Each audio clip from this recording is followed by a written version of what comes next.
We lie to defend ourselves so we don't get hurt. We lie to make ourselves look good.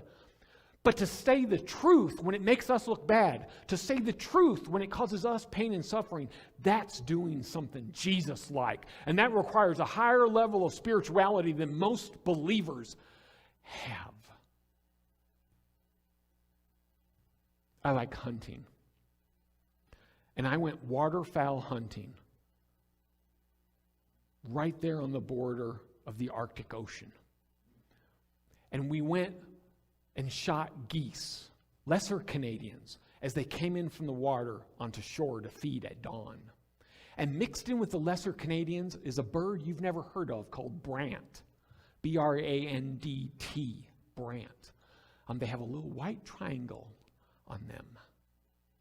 And Brandt are just fantastic. You can only hunt them, I think, in 2 places in the world. One's in Mexico and one's in Alaska. And you're allowed to shoot 2 a day, 2 Brandt a day. And I went waterfowl hunting with 2 12-year-old boys. Let's call them John and Nate. So, geese are flying in, me and 2 12-year-old boys. The geese are low. We are excited. Shotgun shells are going off. It's like the enemy's attacking us with bombs. We're just blowing things out of the sky. Birds are falling. We're very excited. Then the birds all disappear, like waterfowl tend to disappear. And we start gathering up the birds we have dropped. There's 3 of us. How many Brandt can we have? 6. We find 7. 7 Brandt have been killed. 1 over the limit. Fish and Wildlife will confiscate everything that we own on this trip. They will take my truck. They will take our guns. We will not be able to hunt for a very long time, not to mention the fines. But they will confiscate everything that we have. I'm with 2 12-year-old boys. There's just the 3 of us at the end of the wilderness there. I see a teaching moment. I go all dad on them. Uh-oh. All right, we know what's at stake. What do we do, boys? What do we do? Nate says, push that one in the mud. Gone. We only have 6. Smart boy. He's going places.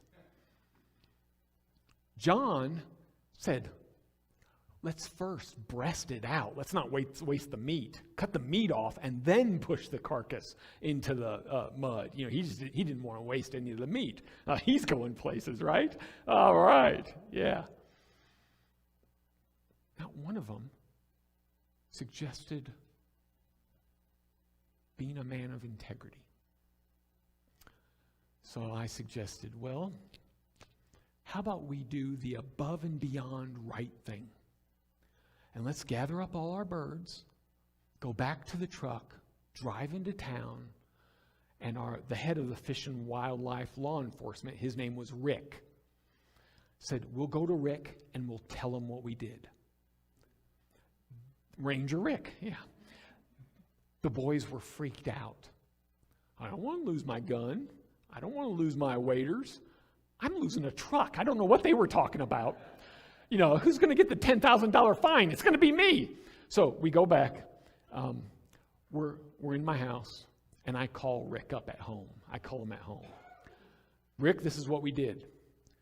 We're guilty. You tell us what to do. We will do it. The boys are like shaking. I'm shaking. I didn't tell my wife. That's why I'm shaking. Rick says this, well, those rules are really to prevent poaching. And obviously what you did is an accident. So you did the right thing by telling me, no consequences, have a good day. I was blown away. I actually went, are you sure, Rick? That doesn't, it's like, yep, no problem at all. You don't want me to bring you the bird? No, it's all good. Okay, thank you, Ranger Rick. Boys, did we learn a good lesson, right? I I don't know if it had a long-term effect on them or not, but I sure hope it did. Imagine an opportunity then to speak the truth. To speak the truth by saying I am guilty. To speak the truth that had severe consequences. To speak the truth that affected others with negative consequences. I'm just glad that story worked out.